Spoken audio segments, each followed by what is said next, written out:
It's a great privilege that we have today Dr. Ravi Kant with us.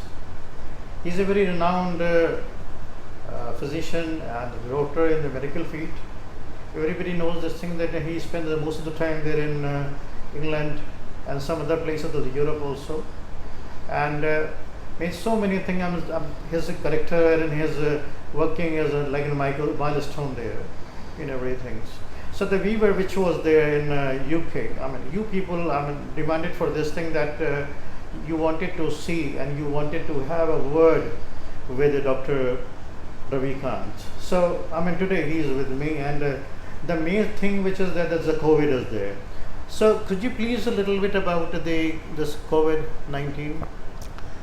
COVID-19 is basically from a corona family, and we know that corona family is alpha, beta, gamma, 3 groups, and we have multiple attacks from the beta group, and corona is from the beta group.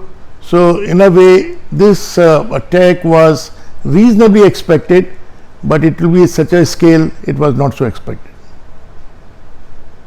What else? Because yesterday when we were talking about this, you said so many things about this family and the pandemic. Right. So the corona family actually which has attacked us, we are known in the lab since 1948. That is the documented data that we knew right from 1948 that this is there in the bats. But bat to human transmission was not known.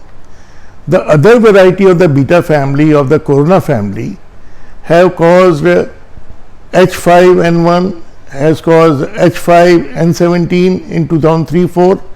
It was a major pandemic causing mayhem all over the world, but was reasonably controlled by introduction of the vaccine.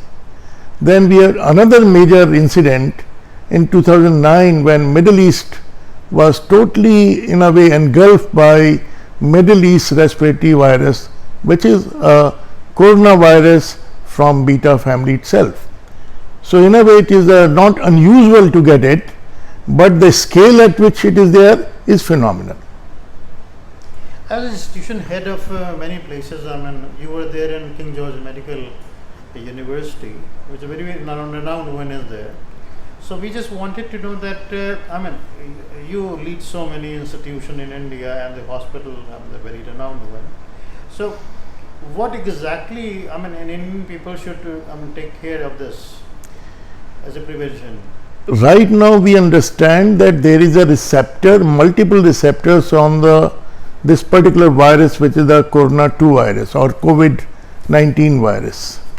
And considering these receptors, we understand one of the receptor is which attaches to the blood vessel and clots it quickly, especially the small vessels which are passing the blood along the lung. And therefore, when the blood is clot, the perfusion of the oxygen cannot happen. This is the background science. And therefore, once it happens, we have to think about giving a anticoagulant number 1. We have to think about developing a vaccine number 2. We have to think about antiviral medicine itself if we can have. Number 4, we have to think about how can our own body, which has a T cell, this T cell number can increase and it can fight it off without either medicine or vaccine. So multiple issues come with it, and this is a good challenge, and it's a scientific challenge, and we understood that out of the entire population in the world, very small number has been involved. That is number 1.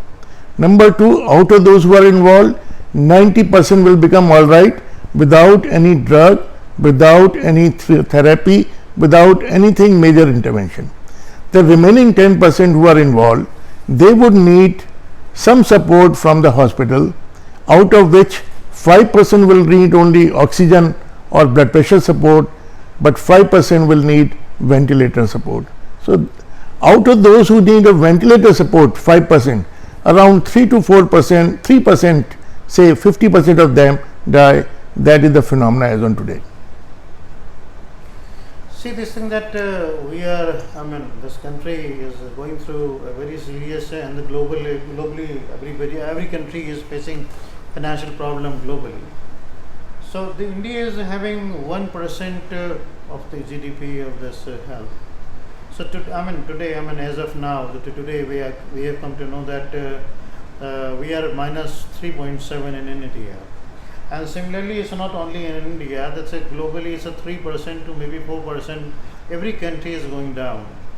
So what government should take as a precaution for this? How to cope up this? I think government has done a wonderful job in terms of, with limited resources, so much magnificent effort has been done by the Honorable Prime Minister, by the central government, by the state governments, by each and every one responsible officer. But we know that our resources are limited. We know that we are a developing country. We also know that we have got a defense priority. We also know that we have to look after the poor who will need industry to run, who will need farming to run. So therefore, there are multitude of issues in front of the country, health being one major factor among them. I'm sure in time to come, as we have done this year, that in education we will increase the expenditure from around 3% to 6% of GDP. That has been a magnificent move. Now we need something similar move in the health to increase the expenditure from 1% to 5%. Advantage is you are not investing in health, you are investing in infrastructure of industry, of science, of technology, by creating that human manpower who will contribute to the GDP. So this expenditure on health should be taken as an investment which will repay significantly in an increased GDP. As a practitioner, I would like to say, I would like to know this thing that what is your suggestion, for this global community?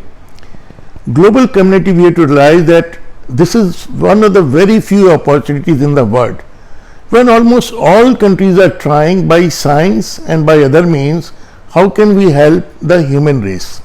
That is a phenomenal, I would say, bonhomie. The Russia is trying, US is trying, UK is trying, Europe is trying, India is trying, China is trying at 4 places. This is one time in the world when all the scientific community is together in how to help the humanity. I'm sure we will get a good result, if not by December this year, then most likely by mid 2021, because this virus will not go away soon. I expect this virus will be there till the Christmas 2021, and so we have to be in a long drawn battle. What we can do at this time, that we keep two golden principles very simply. We must wear the mask, and number two, we must keep the physical distance. If we keep these two, I can assure you, most of you will be spared from this onslaught. Very simple thing for you. While we work on the vaccine, while we work on the remdesivir, while we work on other newer drugs, why you need to go to hospital when you can avoid the hospital by simply keeping physical distance and mask? And the mask should be 3 layer, inner layer cotton, outer layer some terrycloth or propylene, and middle layer some cordswool type of thing. That is a homemade mask we recommend, and that is what we should do. So the disease, to fight disease in our hand. A good air, a good nutrition, that is the basic element, but more important will be physical distance, mask. This Rishikesh is, where you are leading is All India Institute of Medical Sciences. You're the first one is there who started this air ambulance. This chopper one is there. So, do you think that in this area this was very much required and very much essential? Actually, we know that the mountains which are there in the Uttarakhand, and especially in the northern part of the India, are geologically is such a high formations. They are very difficult terrain, very difficult to reach the population. It's not easy at all. So what we have to do is, in case there is a trauma, in case there is a heart attack, in case there is a surgical emergency, in case there is a medical emergency, we have to understand not only the golden hour, but first half an hour is the key. If we remember the first half an hour is the key, so quick transportation to the best hospital will be required once the patient is stabilized at the nearest point. So once the patient is stabilized, we want to quickly evacuate. If we go by road, minimum time is 10 hours. By helicopter, it is 20 minutes. So obviously, this place needs and we have created a facility, heliport, for 5 helicopters to be there at the same time. So we expect, we already in last 2.5 years, whatever helicopter evacuations have taken place, we have treated 100% of them in our center. But now helicopter will land itself here, and therefore the emergency point or the operation theater will be only 2 minutes away after landing. That is our guarantee. So we will give a phenomenal look into how we should manage our trauma and emergency situations. The private hospital, those who are here in India, they are charging a lot for this. So do you, would you like to suggest something for them? My feeling is some cost is there in managing a ventilation patient. Some cost is there in managing a patient in an air conditioned ward where everyone who is coming is using PPE or some prophylactic devices or taking utmost care. There is a risk to the treating faculty, there is a risk to the treating nurses, risk to the treating technician. This all risk has to be covered by the private hospital. Someone has to pay for it. Also there is a depreciation and there is a renovation, innovation. All these costs in the private sector has to come from the patients only. So only answer to these situation would be a sensible insurance for 100% of the public of India, of which suppose we consider the standard cost of insurance to be 1x, the rich should pay 2x and the poor should be half x should be paid by this 2x element and half should be supported by the state, and that way 100% population, when it is insured, will get the first rate, I would say, Western type of therapy to each and everyone irrespective of financial status.